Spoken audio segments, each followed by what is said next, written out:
Welcome, Greek U Nation, to episode number 588 of the Fraternity Foodie Podcast. I'm your host, Dr. Mike Ayalon, CEO of Greek University. I'm a speaker and an author. Our sixth book just came out. It's called I'm So Beautiful, It's Ridiculous.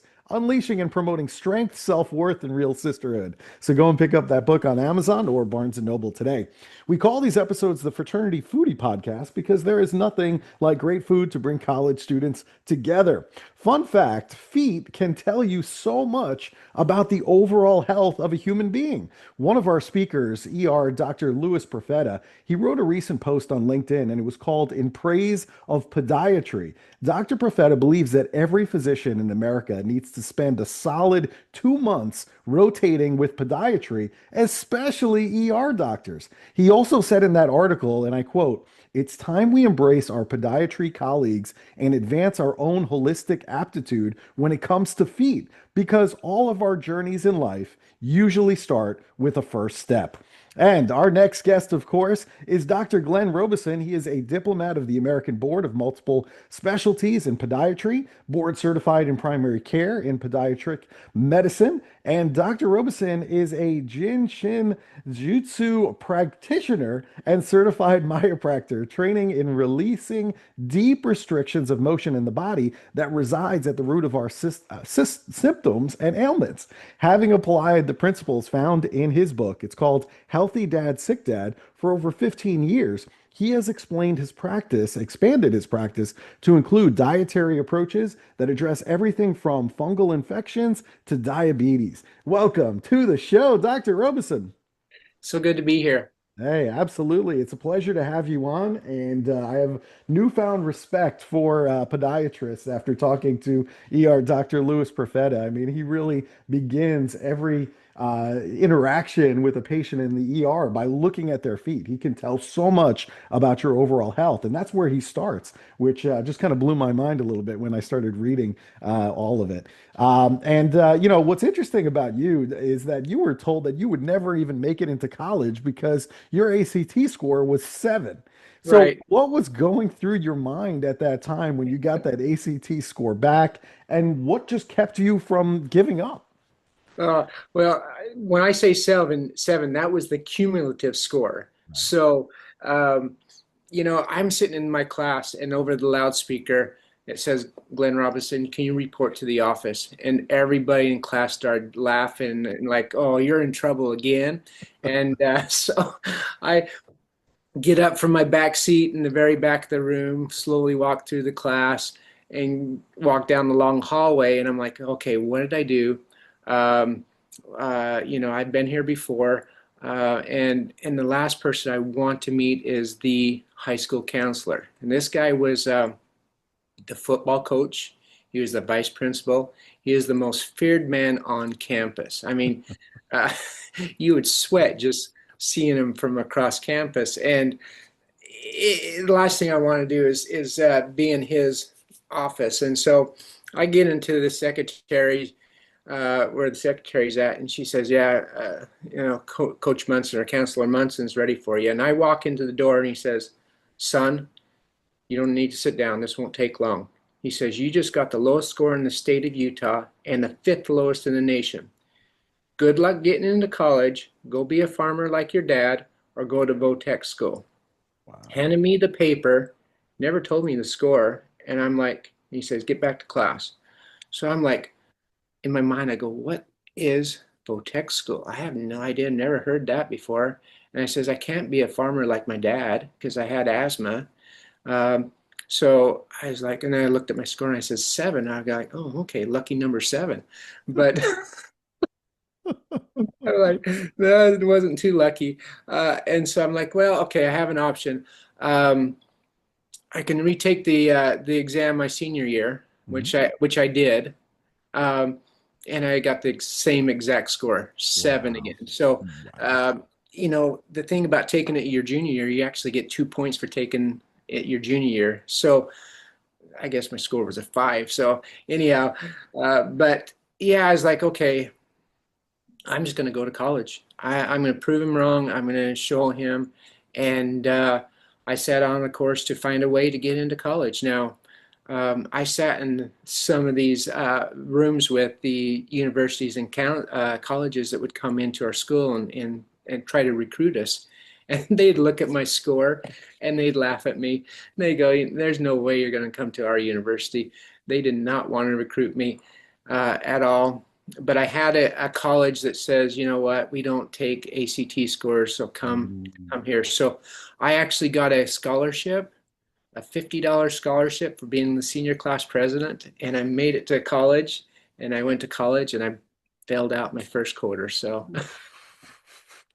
Oh my goodness. My goodness. Well, obviously, once you got into college and certainly, you talk about failing out after your first semester, there had to be some strategies that you developed in order to improve your test taking skills and your study habits. So talk about that improvement that you made.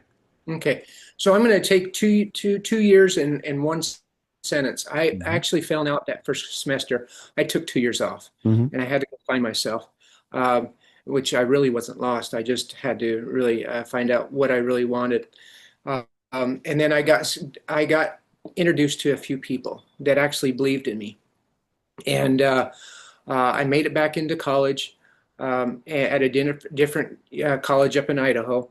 And I got with a counselor, and he said one thing to me. He says, "It doesn't matter what you did in the past. This is what you need to do now." And he actually, I was like, "Oh my heavens, I love these words." And when he believed in me, that's all it took. Hmm. And so he says, "But I want you to do this, this, and this." And so one of the things I did is I took what you call a study skills course in college where you learn how to take tests, you learn how to study your textbooks, you learn how to multiple choice questions, true false questions, skills on studying, prepping, and there's like 4 or 7 courses. And so I took these courses, and I'm like, oh my heavens, this is amazing. And actually, by taking these courses, one of the professors that I was working with called me up, and I'm like, oh man, am I in trouble? Because you never Again? get a call from the professor. And she said, no, we want you to be one of the student, what do you call them? I can't even remember. We want you to work for our department. Yeah. And so I actually worked in study skills lab helping other students increase their test scores and increase their study skills. And so all it took for me, it was just one person in college believing in me that I could do it. And then I went for it. So, Nice. Good for you. And I agree with you completely. You just need somebody to believe in you and somebody to take a chance on you. I remember I majored in fraternity as an undergraduate, so I didn't do too well in my college either in terms of total GPA. And when I remember when I applied to grad school to get my master's degree, they had a committee that was sitting around the boardroom table and they had my transcript. They were looking at my grades and they were terrible. And then all of them, like, it gets passed out all at the same time and they all start laughing. And I'm like, what? I'm like, I majored in fraternity, but I said, you got to look at my body of work. Like, look at my professional career. Look at what I've accomplished and give me a shot. I mean, I understand why you're hesitating, but you just got to believe in me. And then sure enough, I ended up getting a 4.0 in the master's program and in my doctoral program too. awesome. So yeah, you just need somebody to believe in you. And when that happens, then it releases all kinds of abilities. And what's really interesting about you is that you mentioned that you were learning how to work with each professor's unique teaching style. So I'm Mhm. wondering, are there any practical tips that the college students who are listening right now, how can they adapt and build strong relationships with those professors? Yes, and the number one thing I'll tell each student or anybody in college or even in high school, your number one goal is to get that professor to know your first name. Hmm. And it's not brownie points, it's not that. Because you may be sitting in a class of 200 people and you may be working with a teacher's aide. Um, but if you can get that professor to know your first name, so when you walk down the hall and the professor says, "Well, hey, Glenn, how you doing today?" You've made a difference. Hmm. And so when you have a question, when you have something that's really stumping you in class, you actually have a connection now, and you can go directly to the professor. So my goal was to get to know every professor. I didn't sit on the first row. No, I was in the back still, like high school. But I wanted to make sure that professor knew my name, and that I took an interest in his subject, even though um, I wasn't interested in English and I wasn't interested in psychology. But I wanted to let them know that, yeah, I want to learn as much as I can, um, and I want to use it somehow.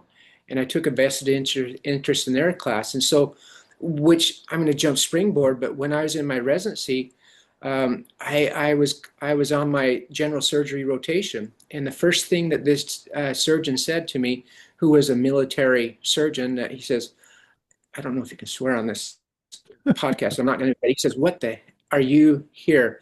You dang podiatrists do not belong in general surgery. And I said, sir, I says, you treat me like any of your medical students. That's right. And I'm here to learn. I'm here to do whatever. And he not only had me do all the H&Ps for his surgery, for open heart surgery, for bowel obstruction, he would ask me to assist him on so many cases that he'd call me out of internal medicine, and I'd be the first, his only assistant in doing a bowel obstruction. Yeah. He actually had me do an autopsy of a patient that had passed away the day before. And the last day that I was with him in class, on my rotation, he called me and he says, hey, look, he says, there's only two students that I really, really admire, that I think has so much potential in general surgery. And he says, you're one of them. He says, if you want, I can get you back into medical school. I sit on the board here in the state in South Dakota. And he says, I can help you get into school if you want to do that. And I says, thank you, but I love my profession. I love what I do. And so he respected that, but what a compliment that was. But I took a vested interest in something that was completely out of my scope. And I think every student at a smaller level in college needs to do that. So Yeah. That's really good stuff. And I'm glad that he came around to see the light. And I'll tell you, Dr. Profeta says it all the time. He says the podiatrists are the best doctors around. So, just talk to him and he'll tell you everything you need to know. And it's great that somebody believed in you, but there has to be something more. You taught learning skills at that study skills lab. Are there like maybe the top study or learning strategies that you believe that any college student can apply in order to improve their academics? yeah, there is. And I'll jump into medical school. Yeah. This question. When I got in medical school, I was struggling, and because I memorized everything, and so when I got to the test, most tests are timed, and so in order to calculate all the test questions, I had to go through my mind. Okay, what page? Where's this at? What's that at? And by the time I was going through and trying to find all the answers, the time was up, and so that's where I struggled. When I figured out on test taking that this is where you have to know your professor. You find out they'll bullet point things in class and they'll emphasize things in class and you highlight those. They'll emphasize things in your textbook. And so you only really memorize the things that you really need to memorize for the test, not the entire subject matter. Because if it's timed, you're going to be lost. And so my first 4.0 in my education came in medical school. When I learned how to just do that simple test, and it wasn't even taught to me in college, but I learned it and figured it out that just study for what the test is for. And yeah. Yeah.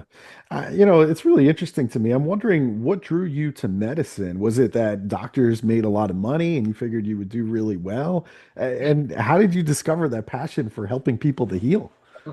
I think it was when they threw the cow hard on my desk in the sixth grade Huh. and they handed me a little razor blade and they said, and then my eyes got really big and nobody else wanted to touch it. And I took that razor blade and opened up that heart. And then helping castrate pigs on the farm with my dad. He says, look, if you're going to be a surgeon, you better learn how to cut skin. And he handed me the pocket knife. I was only like 12 years old. So I watched him do one.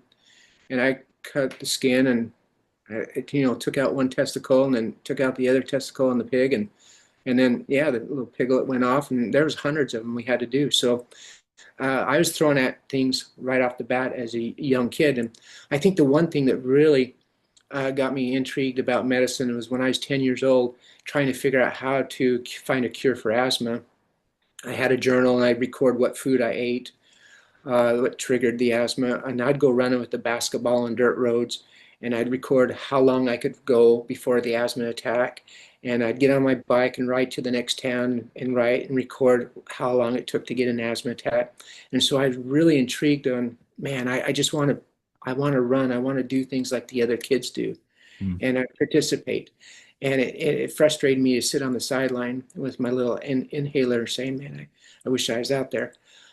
So I think that was definitely a starting point. But in my memory coming right to me now, my family, my parents had 9 kids. And so we didn't have a big van or anything. We had the back of a truck to travel. So they threw the kids in the back of the truck when we go up in the hills. And my mom would sit back there with us.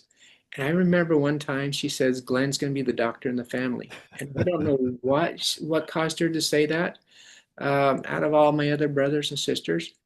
But that stayed with me. And it kind of was like the professor in college that says, look, I don't know what you did. It doesn't care what I did, what you did in the past, Yeah. but this is what you need to do now. So those positive words, I guess, seeded deep into my soul. And yeah. That's awesome. I love that. I love that confidence from your mom. And you talk about your dad, the farmer, quite often. And you wrote that book, Healthy Dad, Sick Dad. It talks about two fathers that had drastically different retirements. Can you share a quick snapshot of the differences between these two fathers and what can we learn from them? Okay. So when I was in medical school, my health went south. I was eating $1 tacos from Taco Bell, and I was eating Costco muffins and root beer floats just to survive. And plus, you didn't have a whole lot of time to eat because you were always studying. Mm. And so I remember crawling into the ER one night, because I was peeing blood, and I was like, "What is going on with me?" And I was having a kidney stones, and they were very, very painful. And Mm. so that didn't stop. I actually had multiple experiences with that. Um, so that kind of started me. And then with my health going south, when I got into private practice, I took all the drug reps dinners and all their lunches that they bring in, and I'd eat at the fast foods, and my health was still going. And so I woke up one day and I was in so much pain that I couldn't even move. My back was hurting so bad, and I didn't take the time off of my clinic. So I had to step out of the medical Western medicine, and I found a man in alternative medicine that really helped me. Um, and not only did he help me get out of my back pain without any injections, without any kind of surgery at all, um, the defining factor was when my daughter stopped eating. And here's a 2-year-old little girl staring up at me and saying, Dad, please help me. Please help me. And I'm like, I don't have the answers. And so I took her to the ER doctor. I took her to the pediatrician, took her to the other specialists, and they had no answer as to why she couldn't eat. Why was it so painful? So I says, hey, look, this man helped me. Maybe he can help my daughter. So I called him up and I said, hey, could you look at my little daughter? He said, sure, bring her down. So I set her up on the table, and he started going to work like he did on me. And within minutes, I started hearing gurgle sounds. And then my daughter jumped up and said, Daddy, I'm hungry. And we took her into the kitchen area, fed her, and she had no pain. And she was better from then on, never had a problem. And I said to him, I says, whatever you just did, I need to learn that. One, for my family, because should it ever happen again, I can help them out. But I really intrigued about this art, this art that I've never seen before. And so he says, I'll teach you whatever you want. So I spent 15, 18 years with him studying. He became my mentor and thus my healthy dad. He's not on any medication. the most active man you'll ever meet. And so contrary to my sick dad or my biological father, who was a robust farmer, he too was very active, but I started to see his health start declining. He, with age, gout set in, heart attacks, all because of what he was eating. I says, Dad, you got to put that ice cream away. You can't eat that at night. You got to put that popcorn away. You got to put that soda pop away, or the cookies in your truck. You just got to put them away. Try this, this, and this. And he listened for a little bit, but it was short lived. And he liked his sweets. And I actually, when I was finishing completing the book, he actually passed away before I had that um, printed. And he respected what I did. He did ask me questions, and he would always refer me to his other farmer friends and say, "Hey, you look, my son can probably help you." But the contrast, I mean, it's kind of very similar to Rich Dad Poor Dad. He had his financial father, and he had his father that was stuck in the financial worlds of just the regular, typical, everyday, 9 to 5 job. Mm. But for me, it was kind of the same way with medicine, with health. I had this figure that called my healthy dad that was just showed me this way, and I had my sick dad that I didn't want to go that way. So I'm not on any medications. I still active, still running, still doing everything. In my mind, I have this magical age of I'm still at 32. I don't know what age I am from my birth certificate, but yeah, yeah. Yeah. I think a lot of the listeners here are all college students, and I think you're absolutely right in terms of diet. I also had kidney stones for a long time. It caused all kinds of damage to one of my kidneys, and it was just, drinking a lot of soda and drinking iced tea, and it's just really bad stuff. And I changed that, and luckily I haven't had kidney stones in many, many, many years because of that change in diet. But it's more than that for the young folks. It's partially diet. It's also about exercise. You talked about running. It's also about stress management too. I mean, stress will kill you pretty fast as well, as you know. So, how do these choices that we make as college students, late teens, early 20s, like diet, exercise, stress management, how does that impact our health decades later?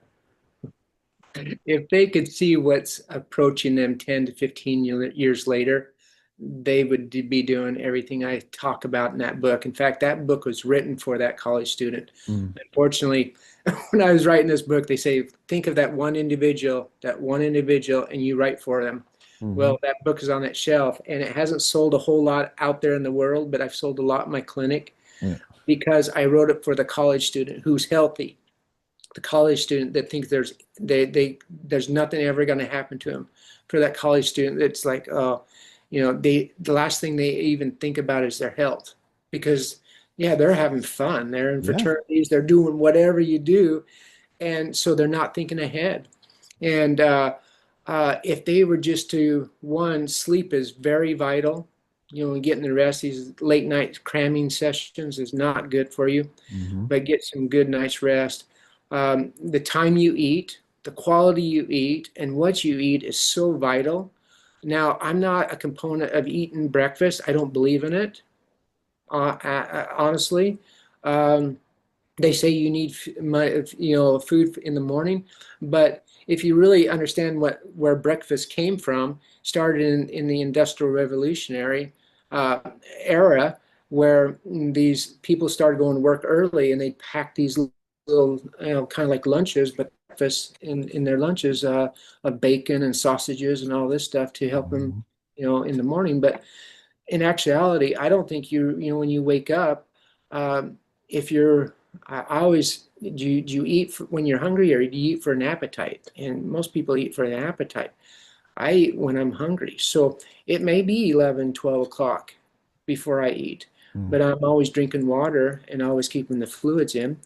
Um, so this is where it can be controversial, but I don't think that when you wake up at 6 in the morning, you have to grab a full breakfast and eat to, make it through the day. But Hmm. uh, I think that definitely stress management is a vital key, and you should have the attitude of, don't take life serious, but you do have to do what you got to do to pass your classes. But if you're in my clinic, like my patients are always say, they always look at my shoes first before they look at me, and because I always wear two colored pair of shoes, and they say, "Why do you do that?" It says, "Well, because I can, and I don't take life serious."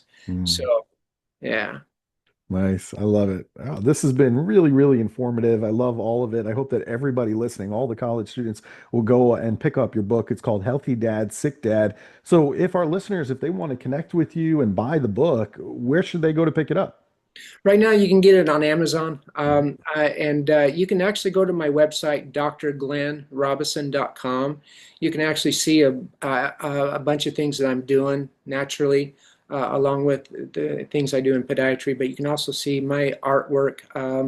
It's a kind of an interest. I took up realism art, so never too late to find a hobby or a skill. But yeah, and I'm also on Instagram, at Healthy Dad, Sick Dad. You can follow some of the dinners I make, and see what I eat at night and during the day. So I love it. Well, all of our foodie fans are going to go to your Instagram now and go and check out your Instagram account at Healthy Dad Sick Dad. Also, go to the website, drglenrobison.com. And listen, Dr. Robison, I really appreciate all the information you shared here. This has been really, really helpful for our college students. So, thank you so much for the work that you do. been my pleasure. Thank you. Of course. And to our listeners, if you enjoyed this conversation with Dr. Glen Robison, I want you to like it and I want you to share it with other college students because they need to pick up his book too. It's called Healthy Dad, Sick Dad. Pick that up on Amazon today. Thanks so much for joining us. We'll see you on the next episode of the Fraternity Foodie Podcast. Bye for now.